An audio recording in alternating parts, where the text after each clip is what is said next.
Hi everyone, this is so exciting. This is our very first Renfrew and Area Chamber of Commerce Talk Valley to Me podcast. And our very first guest is Andrew Dick. Hello, everybody. Have you ever done a podcast before? This is my first. I have done one before. I was interviewed a long time ago. During the COVID days, I did a podcast where I was interviewed. So it was kind of cool. Really? Yeah. Okay, who was that with? Oh, Ottawa Valley Boss Babes, actually. Oh, I love Yeah. Boss Babes. Yeah. Oh, It was that's really good. awesome. Yeah. It was a good time. Yeah. That's awesome. Uh-huh. All right, so the way Yes. this podcast works is Okay. we are going to ask you a series of questions Okay. just to get to know you. We don't want it to be stuffy. It's not a, what business school did you attend or anything Oh, no, like that. I didn't attend business school, guys. I didn't do that. We're getting to know you. We're talking about the Valley. That's what this is all about. Let's do it. All right. Okay. So starting off, just tell us about yourself and your business. All right. So my name is Andrew Dick, born and raised in Renfrew. Always have been here. I'm a full-time employee at MyFM, hence the MyFM shirt today. I just got out of major meetings today. But during COVID, I was bored. And I was like, I'm going to start a business. And so, you do your research and do all these things. And then I was like, well, I really like fireworks. And there's nobody in town that really sells fireworks. Yeah. Gas stations sell fireworks, but there was really nobody to really focus on just fireworks, on how to put a show together. So that was what I decided to do. But then, we'll go off track a little bit. I also decided at the exact same time to start a property management company. Okay, two totally different. Totally different, but I was already managing one building on the side just for an organization. And I was like, I think there's a need for that too. So in February 2021, I launched two businesses simultaneously on the same day. Amazing. I know. Crazy. It's great. Some people absolutely would say it's crazy during COVID. But we're here to focus on the firework business today. Awesome. Yes. So tell me about that business. So RC Fireworks started out, the reason I named RC Fireworks was really cool fireworks. Love it. But I liked the RC. It just stuck with me. And so I was like, RC Fireworks. So what I did my first year, I set up a tent and my car, and I had fireworks, and we just went out, parked in a parking lot, and sold them for May long weekend and Canada Day long weekend. So this is like grassroots fireworks, back of the car. I love that. Absolutely. And so I lucked out the first year because we were kind of in between lockdowns. Mm-hmm. And then all of a sudden, 2 weeks before Canada Day, they kind of unleashed. I remember that. They stopped the lockdowns. So what we had was an influx of people who could go to a barbecue, who could go to a party. And so I sold out. Like, I get goosebumps. I sold out. I didn't have enough stock. So the second year I decided to, what I did was I got a trailer, like a sea container, and I set up.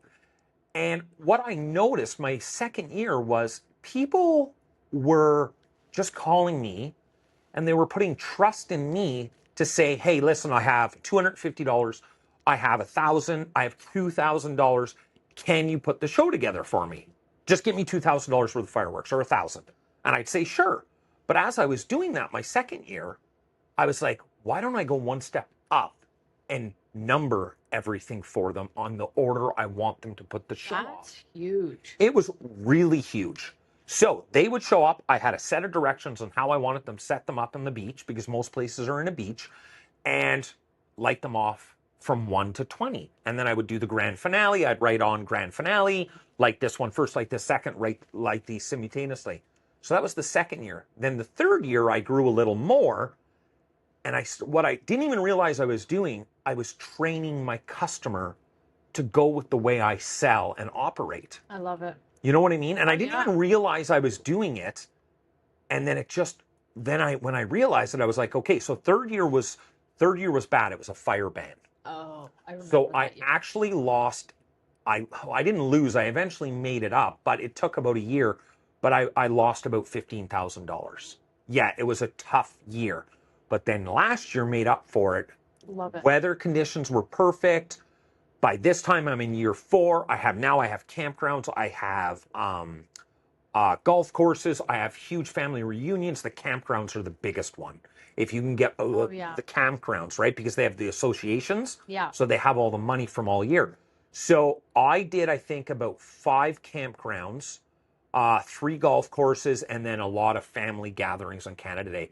And exact same thing. Every show was numbered with directions, and absolutely my shows that I put together, unbelievable. They're just amazing. So I don't know if any of you have seen the video that we posted on our Facebook page. Andrew sent it to me. So you created that show. So if you go on your amazing. Facebook page, and then if you go on my Facebook page, RC Fireworks, just a little plug there. Pinewood Park, I want to give them a shout out. Thank you so much. They had a drone. Somebody took a drone and circled the fireworks show. And it's absolutely beautiful. I have permission to share that video, and you can see that on your Facebook page, ours. Yes. And that show was entirely put together by me. It was amazing. It was a huge, huge show. I won't say the dollar amount they spent, but it was a really big show. And I numbered it. You should have saw my living room floor. It was unbelievable, all the fireworks. But I literally lined it up on my living room floor, and I put, like, sometimes I get them to light 3 off at a time. Yeah. 1, 2, 3, 4. And then we did a middle grand finale, and then we did the big grand finale. And it was unbelievable. Unbelievable. Awesome. Yeah. That is fantastic. Yeah. All right. Next question. Go. What is the best advice you've ever been given, or the advice that you would give your younger self if you could? This one's easy for me. I am very huge on having mentors. Okay. Very huge. I cannot stress as a business owner, and I'm going to be perfectly blunt with anybody watching this, you don't know it all. Yes. So the best advice I can ever give anybody is 2. I'm going to give 2.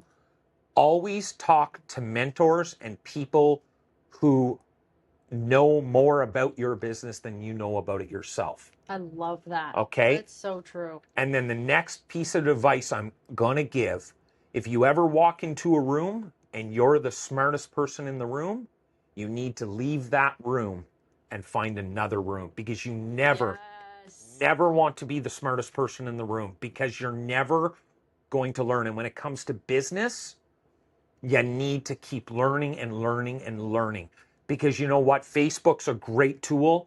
Instagram, TikTok, all those. They're all great tools. But you also need to know how much you want to grow, where you need to advertise, where your market share is, all that. It's just non-stop learning and using resources. And that's why the Chambers is so good. Absolutely. I love the Chambers because you can talk to other business owners, and you might not sell the same product, but you all have the same struggles. Yes. Every single member has the same struggles. They've dealt with, whether it's a different product or a different situation. We've all dealt with these different situations. So can I, since we're talking about this and learning and adapting with the times, I would like to give this suggestion just about learning. So during COVID, my wife and I run a hair salon. She runs it. I just do the back end books. But we lost our business. Our business was shut down. But we still had rent to pay. We still had insurance to pay. We had all bills from our everything. So I was like, what do we do? Like, how do we make money here? So what we started doing was once a week Facebook bingo. Oh my God. It was awesome. Amazing. So I went on Facebook Live on the Landella page, and I called bingo. And then people we gave them our phone number, and they'd text me. And we'd be like, we have a bingo. They'd take a picture of their card. So we offered, I think it was $10 for 6 cards. And I would either email them to them or deliver them, hand deliver, because you couldn't do anything. So we were driving around in the country and delivering. And you just have to adapt and figure it out. There's always a solution to figuring something out when it comes to business. That may be the most Valley story I've Absolutely. Bingo. I love that. All right. So what was your biggest success, and how did it change your life? Business-wise or personal? Could be either. Your biggest success. My biggest success. Let's go personally, it was obviously my kids. Of course. Everybody's Every parent is kids, gonna say that. everybody's kids, right? So 100%. yeah, so Yeah. that's about it. Wow. I love that. Okay. Next one. Yep, I'm ready. What was your biggest failure and what did you learn from it? Oh God. You We know, all have them. we all have failures. Mhm. And okay, so property management, I'm just going to touch base on that. I didn't charge enough when I first started. Okay. So that's why I want to bring that up. Something very important that I've learned over the years, and this is so big for business owners, ask for what you're worth. It's so important, right? It is so important to ask for what you're worth. So eventually, after 1 or 2 years, I started asking for what I was worth. Good for you. For my services, this is what it's going to cost. And if you don't want to pay it, that's okay, but that's what I'm worth. And I think business owners struggle with that the most when they're starting out. I That's think right. it's really easy to make that mistake Yeah. because we want people to use our service or buy our product, Yeah. so we price it low thinking that That's but right. people think that's the actual value of it Yeah. rather than just our eagerness to sell it. So I'm going to give the best advice ever here to you and to all the listeners. And so I went in, I was hired at another place, and they asked me to come in and do a whole bunch of analysis and check things out. So I did. And I learned during this that they were selling sandwiches. Okay. And they were selling sandwiches at $3.25 tax in. So I did the math. I did the math. How much was the bread? How much was the mayonnaise? How much was the meat? And how much was the lettuce? Because that's what was on the sandwiches. And then that's 33%. And then the rest, the other 33% is staff, hydro, all that, shipping and all that. And then the other 33% is your profit. Well, they were losing 5 cents. Every time they sold a sandwich, they were losing 5 cents. Oh my God. So I sat down with the owner and I said, listen, you're losing 5 cents on every sandwich. This owner was an old school, can't tell him nothing. And he said to me, but if I raise the prices, nobody will buy the sandwiches and then we lose. I said, no, you don't sell any sandwiches. You're winning because you're not losing money on every sale of sandwich. Yes. And then he kind of looked at me and he said, well, how much do they should be? And I did the math and it was like $5.75. Yep. And I said, you will make 33% profit on every sale of sandwich. Well, nobody will buy them. I said, that's fine. Then you don't make as many. But people will buy them. Yep. And that's the biggest thing. And so always ask for your worth. Another advice, I know I'm rambling, but I love talking about business. Please. If you don't want to do a job, and here's the best one. If you don't want to do a job, you quote them what it's worth to you. Yes. So just say they can go down the street and buy and get your service for $500. That's fine. But you don't want to do it. You're like, that's a lot of work. It's not worth it to me for Yeah, I'm making a profit of $500, but it's not worth it to me. I can do easier work and make $500. Quote them $1,500 because now that job is worth it to you, right? Yes. And I tell you, 9 out of 10 times, they're going to accept that $1,500 quote. It's ridiculous on how much people will pay when they want something done. Yes. So ask for what you're worth. I love it. Yeah. That is amazing. Yeah. Okay. What is your absolute favorite local story? Your "this is why I love the Valley" story? Oh, wow. Everything. I really love Renfrew. Oh, repeat that question for me. Your absolute favorite local story. Your "this is why I love the Valley" story. Okay. So this happens a lot in this community, and it's a good story, but it doesn't start out as a good story, is when tragedy happens in Renfrew. When somebody loses a child. Oh my God. You know, whether it's cancer, car accident, all those things. You know, every generation of high school kids loses somebody so close in the high school. Every 4 years, right? We lose someone. There's been, fires in Renfrew. There's been drowning in Renfrew. It's horrible. But that's what I love about this town, because we all come together. We really, really come together when it's something like that. And it's just to show how strong this community is, regardless of what, we hear about other things in the town. When it comes to something like that, this town pulls together. We always do. And it's just, it just melts my heart every single time. We never want it to happen, but you know what? It happens, and it's just nice to know that we live in a community like Renfrew, that we all come together and we support the families that need the support. So that's yeah, I know it's sad, but that's what I love about this community. Yeah. I love that. That's not what I was expecting, but Yeah. that was that. I love it. Yeah. Awesome. Yeah. Kind of sad, but still so positive. it is positive. It is really positive. All right. Okay. What's the one Ottawa Valley event that you never miss? Renfrew Fair. Love it. You can't even fight it. You can't even fight that. It's the Renfrew Fair. Like, you just don't miss it. I don't even think it's, it's funny, as the older you get, it's not even about the rides or the games or the exhibit. It's about going and talking to the people you don't see, there's always that outstanding joke. You don't see your family and old friends until there's a funeral. Well, when you get to our age, like when you're younger, it's weddings, but yeah, the Renfrew Fair, man, it's like, look at the smile. It's just the best event of the year. It's just, you look forward to it every year. It's funny. I'm going to tell a story here. I'm very close to my kids, and I love spending time with my kids. And my daughter, we used to go to the fair all the time, and I always took a picture of just me and her. Love it. And I remember saying in a Facebook post, it was her. She was like young, and she had these big curls, and she's in this little thing.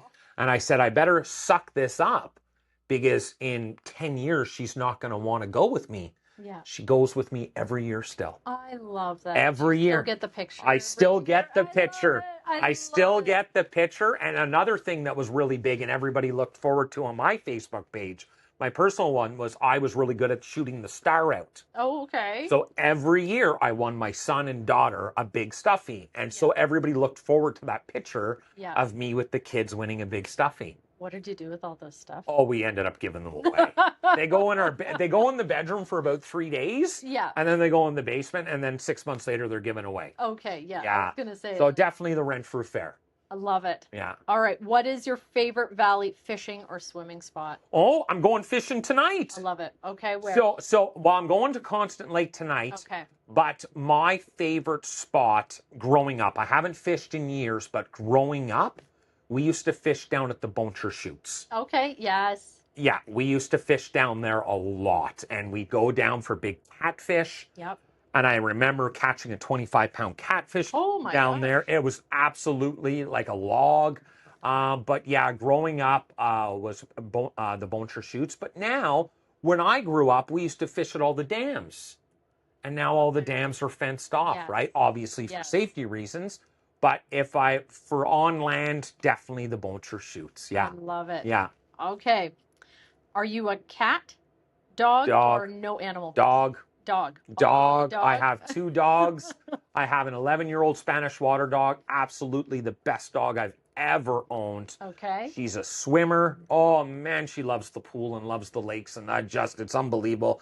I can't take her anywhere that there's water, because as soon as I open the door, she's gone. That's hilarious. And she just dives into the water. And then I have a little Yorkie. Oh, oh come on. Unbelievable. That's the daughter's dog, but it's just anyways, little yappy thing. But she's pretty cute. And definitely a dog person. Definitely a dog person. All right. Now this is the last one. All right. You're on death row, and you can have one last meal. Steak.